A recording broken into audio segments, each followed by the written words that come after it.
그날 저는 고개를 저었습니다. 밤 근무 끝나고 너무 피곤했거든요. 등기부도 깨끗한데. 뭐하러 돈을 쓰나 그렇게 생각했어요. 그런데 그때 아꼈던 그 돈이 평생 모은 5억 원을 지킬 수 있었습니다. 믿을 수 있나요? 저는 20년 넘게 응급실 간호사로 일했습니다. 수많은 환자의 생명을 살렸죠. 그런데 제 노후는 못 살렸습니다. 5억 원 가까이 되는 돈이 한 푼도 안 남는데 1년도 안 걸렸어요. 제 퇴직금 전부와 남편이 택시 운전하며 모은 돈까지 전부요. 지금 저는 정년을 몇 년 앞두고 있었는데 그걸 포기했습니다. 손주 육아를 도와주려던 꿈은 사라졌고 아들에게는 짐이 됐습니다. 도대체 무슨 일이 있었던 걸까요? 시작은 정말 평범했습니다. 깨끗한 서류 한 장과 친절한 중개사, 그리고 피곤해서 대충 받다는 변명 하나. 그게 전부였습니다. 시청 전 구독과 좋아요를 누르시면 로또에 당첨되는 행운이 올 수 있습니다. 그리고 지금 어디에서 시청하고 계신지 댓글로 남겨주세요. 여러분의 이야기도 듣고 싶습니다. 그럼 지금부터 시작되는 이야기 속으로 함께 들어가 볼까요? 안녕하세요. 제 이름은 박명희입니다. 올해 58입니다. 저는 20년 넘게 대학병원 응급실에서 간호사로 일했습니다. 광근무가 많았죠. 환자들의 생명을 살리는 일이었습니다. 힘들었지만 보람 있었습니다. 남편은 택시기사입니다. 10년 넘게 택시를 몰았습니다. 아침부터 저녁까지 일했죠. 우리는 맞벌이였습니다. 남편이 벌어서 생활비를 냈고 제 월급은 전부 저축했습니다. 그렇게 평생을 모았습니다. 퇴직금까지 합치면 5억 가까이 됐습니다. 어느 날이었습니다. 봄쯤이었죠. 아들한테 전화가 왔습니다. 아들 이름은 준혁입니다. 35이었습니다. 결혼한 지 2년쯤 됐을 때였습니다. 엄마, 저희 아기 생겼어요. 전화기 너머로 들리는 아들 목소리가 떨렸습니다. 기쁨으로요. 저도 가슴이 뛰었습니다. 할머니가 되는 겁니다. 정말? 우리 준혁이가 아빠가 된다고? 목소리가 떨렸습니다. 남편이 옆에서 물었습니다. 무슨 일이야? 여보, 우리 손주 생긴대요. 남편도 웃었습니다. 그날 저녁 우리는 오랜만에 치킨을 시켜 먹었습니다. 행복했습니다. 며칠 뒤 준혁이가 또 전화했습니다. 엄마, 저희가 수도권 쪽으로 발령 났어요. 아빠, 엄마도 이쪽으로 오시면 어때요? 손주 태어나면 가까이서 도와주실 수 있잖아요. 저는 그 말이 좋았습니다. 손주 육아를 도와줄 수 있다는 게 기뻤습니다. 남편에게 말했습니다. 여보, 우리 이사 갈까? 손주 가까이서 키우고. 남편이 고개를 끄덕였습니다. 그래, 그것도 좋겠네. 그때부터 저는 부동산에 관심을 갖기 시작했습니다. 밤 근무 쉬는 시간에 휴대폰으로 부동산 카페를 봤습니다. 좋은 집 정보를 빨리 얻고 싶었거든요. 부동산 카페 여러 개에 가입했습니다. 경매 정보 문자 서비스도 신청했습니다. 혹시 좋은 매물 나오면 알려달라고 휴대폰 번호를 등록했습니다. 그렇게 한 달쯤 지났을까요? 괜찮은 매물을 발견했습니다. 수도권 외곽 지역이었습니다. 25평짜리 빌라였습니다. 전세 금액은 4억 후반대였습니다. 우리 예산에 딱 맞았습니다. 3층짜리 빌라의 2층이었습니다. 사진으로 봤을 때 깨끗해 보였습니다. 밤 근무를 마치고 그 집을 보러 갔습니다. 피곤했습니다. 전날 밤 응급 환자가 많아서 거의 못 잤거든요. 하지만 손주 생각에 발걸음이 가벼웠습니다. 부동산 중개사무소로 갔습니다. 중개사는 50대 남자였습니다. 이름은 강민수였습니다. 20년 넘게 그 동네에서 중개업을 했다고 했습니다. 어머니, 좋은 집 보러 오셨네요. 이 집 정말 깨끗해요. 그가 웃으며 말했습니다. 친절해 보였습니다. 집을 보러 갔습니다. 정말 깨끗했습니다. 햇볕도 잘 들었습니다. 거실 창문으로 멀리 산이 보였습니다. 방도 2개였습니다. 손주가 놀러 오면 한 방을 아기 방으로 쓸 수 있겠다 싶었습니다. 여보, 여기 좋은데요? 남편도 마음에 들어 했습니다. 그래, 괜찮네. 부동산 사무소로 돌아왔습니다. 계약을 하기로 했습니다. 중개사가 서류를 꺼냈습니다. 등기부등본 확인하셨죠? 보세요. 여기 서류를 펼쳤습니다. 복잡한 글자들이 가득했습니다. 저는 피곤해서 눈이 침침했습니다. 밤 근무 끝나고 바로 온 터라 정신이 없었습니다. 여기 보시면 근저당도 없고 압류도 없어요. 완전히 깨끗한 집입니다. 중개사가 손가락으로 가리키며 설명했습니다. 서류에는 빨간 글씨도 없었습니다. 깨끗해 보였습니다. 집주인분은 어떤 분이세요? 남편이 물었습니다. 건설업 하시는 분이에요. 이 동네에서 빌라 몇 채 가지고 계시죠? 성실하신 분입니다. 중개사가 대답했습니다. 명함을 건네주었습니다. 이철민이라고 적혀 있었습니다. 건설업체 대표였습니다. 그때 제가 물었습니다. 저기요, 전세보증보험은 들어야 하나요? 뉴스에서 본 적이 있었습니다. 전세 사기 예방하려면 보험을 들라고요. 중개사가 손을 저었습니다. 아이고, 어머니, 이런 깨끗한 집에 무슨 보험이 필요해요? 보험료도 꽤 나가는데. 돈 아깝죠. 등기부 보셨잖아요. 깨끗하잖아요. 저는 피곤했습니다. 생각하기 싫었습니다. 등기부도 깨끗하고 중개사도 20년 경력이라는데 괜찮겠지 싶었습니다. 그래요. 그럼 보험은 안 들게요. 지금 생각하면 그게 치명적인 실수였습니다. 집주인을 만났습니다. 40대 초반쯤 돼 보였습니다. 말수가 적었습니다. 명함을 주고 악수를 나눴습니다. 잘 부탁드립니다. 네, 편하게 사세요. 계약서에 도장을 찍었습니다. 계약금을 보냈습니다.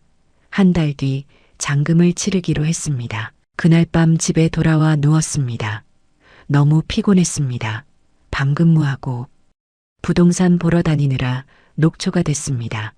잠들기 전에 생각했습니다. 이제 손주 가까이서 볼 수 있겠네. 행복했습니다. 하지만 그게 악몽의 시작인 줄은 몰랐습니다. 한 달 뒤 잔금을 치렀습니다. 5억 가까이 되는 돈이었습니다. 제 퇴직금 전부와 남편이 택시 운전하며 모은 돈 전부였습니다.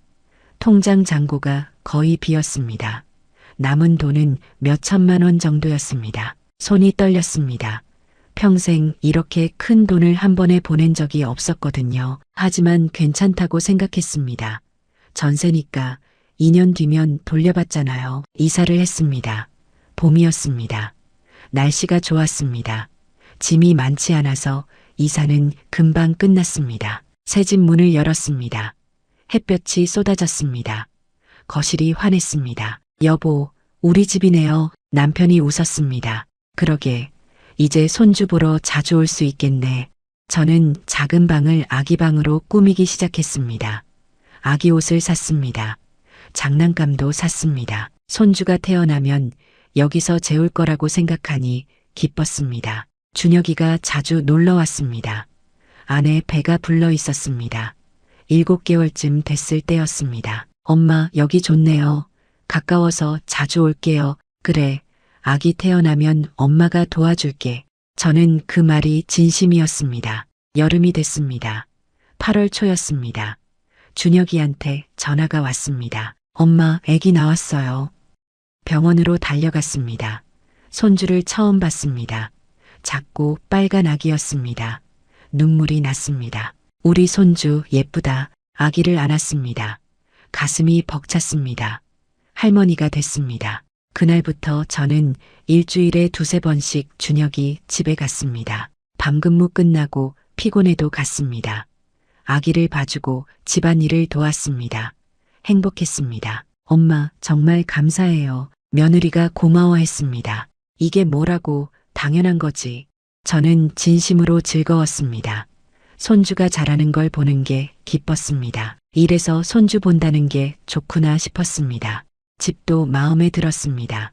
조용했습니다. 이웃들도 친절했습니다. 3층에 사는 할머니가 가끔 반찬을 나눠줬습니다. 1층에는 젊은 부부가 살았습니다. 참 좋은 집으로 왔네. 남편이 말했습니다. 그러게, 우리 운이 좋았나 봐. 저도 그렇게 생각했습니다.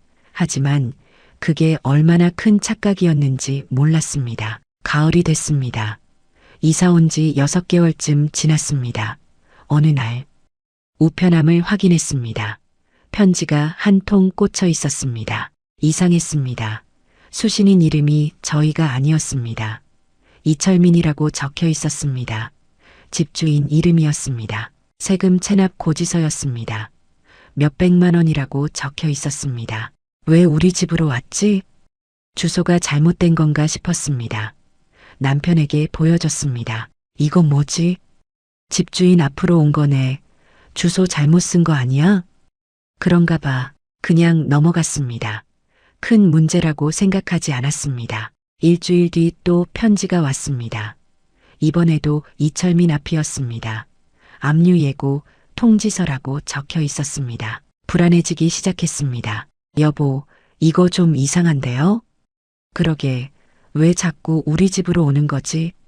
밤 근무 중에도 신경이 쓰였습니다. 환자를 보면서도 그 편지가 자꾸 생각났습니다. 겨울이 됐습니다. 또 편지가 왔습니다. 이번에는 법원에서 온 것 같았습니다. 봉투가 두꺼웠습니다. 뜯어보지 않았습니다. 무서웠습니다. 하지만 주소를 확인했습니다. 틀림없이 우리 집 주소였습니다. 집주인에게 전화했습니다. 받지 않았습니다. 3번 걸었는데 전부 안 받았습니다. 문자를 보냈습니다. 집주인님, 댁 앞으로 우편물이 계속 와서 연락드립니다. 전화 부탁드립니다. 답장이 없었습니다. 부동산에 전화했습니다. 저기요, 집주인 앞으로 세금 고지서랑 법원 편지가 자꾸 오는데요. 이거 괜찮은 건가요? 중개사가 대수롭지 않게 말했습니다. 아, 그거요? 주소가 그 집으로 되어 있어서 그런 거예요. 집주인이 다른 집 때문에 그런 거일 수도 있고요. 걱정 안 하셔도 돼요. 근데 압류예고 이런 것도 왔는데요. 그건 다른 집 문제일 거예요. 혹시 집주인이 빌라를 여러 채 가지고 있으면 그 중 하나에 문제 있는 거겠죠. 우리 집은 등기부 깨끗했잖아요. 걱정 마세요. 그 말을 듣고 조금 안심했습니다. 그래, 다른 집 문제겠지 하고 생각했습니다. 하지만 밤에 잠이 잘 오지 않았습니다. 불안했습니다. 뭔가 잘못되고 있는 것 같았습니다. 남편에게 말했습니다. 여보, 우리 괜찮은 거 맞죠? 걱정 마. 등기부도 깨끗했고 중개사도 괜찮다고 했잖아. 남편도 불안해 보였지만 저를 안심시키려 했습니다. 새해가 됐습니다. 손주가 돌이 됐습니다. 돌잔치를 했습니다. 저는 웃으며 손주를 안았습니다. 하지만 마음 한편이 불편했습니다. 인터넷을 검색했습니다.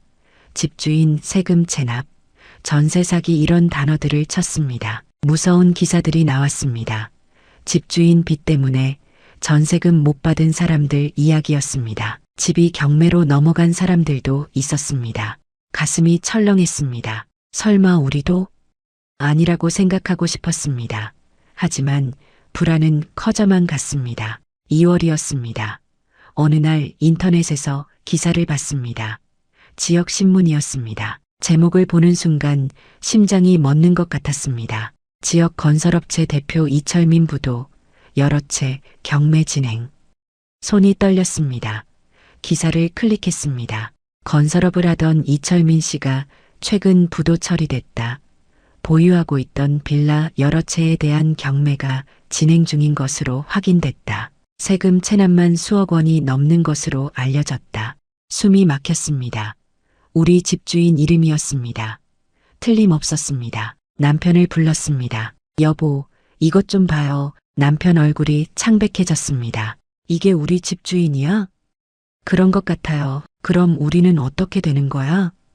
대답할 수 없었습니다. 그날 밤 잠을 못 잤습니다. 아침이 됐습니다. 밤 근무를 가야 했습니다. 몸은 피곤했지만 정신은 말똥말똥했습니다. 응급실로 갔습니다. 환자들이 많았습니다. 일을 했습니다. 하지만 머릿속은 그 기사로 가득했습니다. 새벽 3시쯤이었습니다. 환자 한 분이 심정지로 실려왔습니다. 선생님, 환자 심정지입니다. 급했습니다. 저는 차트를 들고 뛰어갔습니다. 심폐소생술을 준비했습니다. 그때였습니다. 주머니에서 휴대폰 진동이 울렸습니다. 문자였습니다. 일하는 중이었지만 무의식적으로 확인했습니다. 부동산 카페에서 온 경매 정보 알림이었습니다. 지역 빌라 경매 개시. 주소가 적혀 있었습니다. 우리 집 주소였습니다. 손이 떨렸습니다. 들고 있던 차트가 떨어졌습니다. 선생님, 괜찮으세요? 옆에 있던 간호사가 물었습니다. 아, 네, 죄송합니다. 차트를 주었습니다. 하지만 손이 계속 떨렸습니다. 환자를 살렸습니다. 심폐소생술이 성공했습니다. 환자 가족이 고마워했습니다. 하지만 저는 아무 감정도 느껴지지 않았습니다. 환자의 생명을 살리는 동안 제 인생이 무너지고 있었습니다. 휴게실로 갔습니다. 다시 휴대폰을 봤습니다. 경매 정보를 자세히 읽었습니다. 감정가 5억 후반대, 최저 입찰가 4억 중반대, 경매 날짜는 2달 뒤였습니다. 눈물이 났습니다. 화장실에 들어가서 울었습니다. 소리내서 울 수는 없었습니다. 다른 사람들이 들을까 봐요. 밤 근무가 끝났습니다. 집으로 돌아왔습니다. 남편이 물었습니다. 괜찮아? 우리 집이 경매 넘어갔어요. 남편이 주저앉았습니다. 법원에 갔습니다. 경매 서류를 확인했습니다. 틀림없었습니다. 우리 집이었습니다. 변호사를 찾아갔습니다. 전세 전문 변호사였습니다. 상황을 설명했습니다. 등기부등본 가져오셨어요? 계약할 때 받았던 등기부를 줬습니다. 계약 당시에는 깨끗했네요. 근데 지금은 다를 겁니다. 최신 등기부를 떼어봐야 해요. 집으로 돌아와서 등기부를 떼어봤습니다. 충격받았습니다. 빨간 글씨가 가득했습니다. 근저당권이 여러 개 있었습니다. 은행 대출, 저축은행 대출, 개인 대출 합쳐서 4억이 넘었습니다. 압류도 여러 건이었습니다. 국세청, 지방세, 법원, 금액이 엄청났습니다. 언제 이렇게 된 건지 날짜를 봤습니다. 대부분 우리가 계약하고 들어온 뒤였습니다. 집주인이 우리 전세금을 받고 대출을 더 받았던 겁니다. 다시 변호사를 찾아갔습니다. 최신 등기부를 보여줬습니다. 예상했던 대로네요. 집주인이 전세금 받고 추가 대출을 받았어요. 그럼 우리는 어떻게 돼요? 경매로 넘어가면 배당을 받게 됩니다. 순위가 있어요. 국세청, 은행, 그 다음이 전세 세입자예요. 얼마나 받을 수 있어요? 변호사가 계산기를 두드렸습니다. 감정가가 5억 후반인데 보통 감정가보다 낮게 낙찰돼요. 4억 초중반대에 낙찰될 겁니다. 거기서 국세, 지방세, 선순위 채권 다 빼고 나면 변호사가 종이에 적어 보였습니다. 최악의 경우 한 푼도 못 받을 수도 있어요. 잘 돼도 10%도 안 될 겁니다. 머리를 망치로 맞은 것 같았습니다. 소송은 안 돼요? 배당이에 소송을 할 수는 있어요. 근데 이기기 힘듭니다. 그리고 비용도 만만치 않고요. 비용이 얼마예요? 소송하면 1,000만 원 가까이 들 겁니다. 그래도 받을 수 있는 돈은 거의 없을 거예요. 집으로 돌아왔습니다. 남편에게 말했습니다. 남편이 울었습니다. 5억이야. 우리가 평생 모은 돈이야. 당신이 20년 넘게 밤근무하며 모은 돈이야. 내가 택시 운전하며 모은 돈이야. 저도 울었습니다. 며칠 뒤 부동산 중개사무소에 갔습니다. 문이 닫혀 있었습니다. 셔터가 내려와 있었습니다. 옆 가게 주인에게 물어봤습니다. 여기 부동산 어디 갔어요? 아, 거기요? 한 달 전에 문 닫았어요. 주인이 야반도주했대요. 중개사도 도망간 겁니다. 집주인 이철민도 연락이 안 됐습니다. 전화번호는 꺼져 있었습니다. 모두 도망갔습니다. 저희만 남았습니다. 경매가 진행됐습니다. 법원에 가지 않았습니다. 갈 용기가 없었습니다. 며칠 뒤 결과가 나왔습니다. 4억 중반대에 낙찰됐습니다. 배당 계산이 나왔습니다. 저희가 받을 수 있는 돈은 거의 없었습니다. 5억 가까이 되는 돈이 한 푼도 안 남았습니다. 평생 모은 돈이 1년도 안 돼서 사라졌습니다. 이사를 준비해야 했습니다. 집을 나가야 했습니다. 새 주인이 들어온다고 했습니다. 남은 돈으로는 전세를 구할 수 없었습니다. 월세를 찾아야 했습니다. 외곽 지역에 작은 빌라를 찾았습니다. 월세였습니다. 보증금에 월세 합쳐서 우리가 감당할 수 있는 곳이었습니다. 15평도 안 됐습니다. 낡았습니다. 하지만 선택권이 없었습니다. 이사를 했습니다. 짐이 많지 않았습니다. 가구도 거의 두고 왔습니다. 새 주인이 쓴다고 했습니다. 새 집은 텅 비어 있었습니다. 냉장고는 집주인이 놓고 간 낡은 것이었습니다. 세탁기를 중고로 샀습니다. 침대가 없었습니다. 바닥에 이불을 깔았습니다. 여보, 미안해. 남편이 말했습니다. 당신 잘못 아니야. 하지만 둘 다 알고 있었습니다. 우리 선택이 잘못됐다는 거려. 병원에 갔습니다. 인사팀을 찾아갔습니다. 정년퇴직을 포기하고 싶습니다. 계약을 연장할 수 있을까요? 인사팀 직원이 놀란 표정으로 물었습니다. 선생님, 무슨 일 있으세요? 정년까지 몇 년 안 남았는데 개인 사정이 있습니다. 계약을 연장했습니다. 몇 년을 더 일하기로 했습니다. 밤 근무도 계속하기로 했습니다. 남편도 택시를 계속 몰았습니다. 둘 다 일을 해야 했습니다. 월세를 내야 했으니까요. 손주를 볼 시간이 없어졌습니다.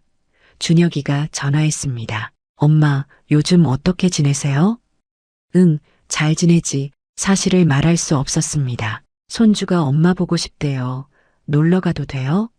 아니다. 집이 좀 그래서 나중에 보자. 전화를 끊었습니다. 눈물이 났습니다. 손주 육아를 도와주려던 꿈은 사라졌습니다. 오히려 아들에게 짐이 됐습니다. 밤마다 후회했습니다. 왜 그때 보험을 안 들었을까? 왜 피곤하다는 핑계로 대충 확인했을까? 왜 중개사 말만 믿었을까? 하지만 후회해도 소용없었습니다. 돌이킬 수 없었습니다. 어느 날 준혁이가 갑자기 찾아왔습니다. 월세방 문을 열었습니다. 엄마, 준혁이가 집안을 봤습니다. 텅 빈 거실을 봤습니다. 낡은 냉장고를 봤습니다. 무슨 일 있으세요? 더 이상 숨길 수 없었습니다. 모든 걸 말했습니다. 준혁이가 울었습니다. 왜 말씀 안 하셨어요? 걱정 끼치기 싫어서. 엄마 아빠 잘못 아니에요. 사기당한 거잖아요. 준혁이가 위로했습니다. 하지만 위로가 되지 않았습니다. 여러분, 제 이야기를 들으셨습니다. 저는 실수했습니다. 큰 실수를요. 하지만 여러분은 저와 같은 실수를 하지 않으셨으면 합니다. 그래서 이 이야기를 하는 겁니다. 제가 깨달은 걸 말씀드리겠습니다. 첫째, 등기부등본만으로는 부족합니다. 등기부는 그 집만 보여줍니다. 집주인이 다른 집에 빚이 있어도 안 나옵니다. 세금을 밀려도 안 나옵니다. 저는 그걸 몰랐습니다. 둘째, 집주인의 세금 체납 내역을 꼭 확인하세요. 정부 24라는 사이트에서 무료로 확인할 수 있습니다. 집주인 이름만 있으면 됩니다. 세금 체납이 있으면 위험합니다.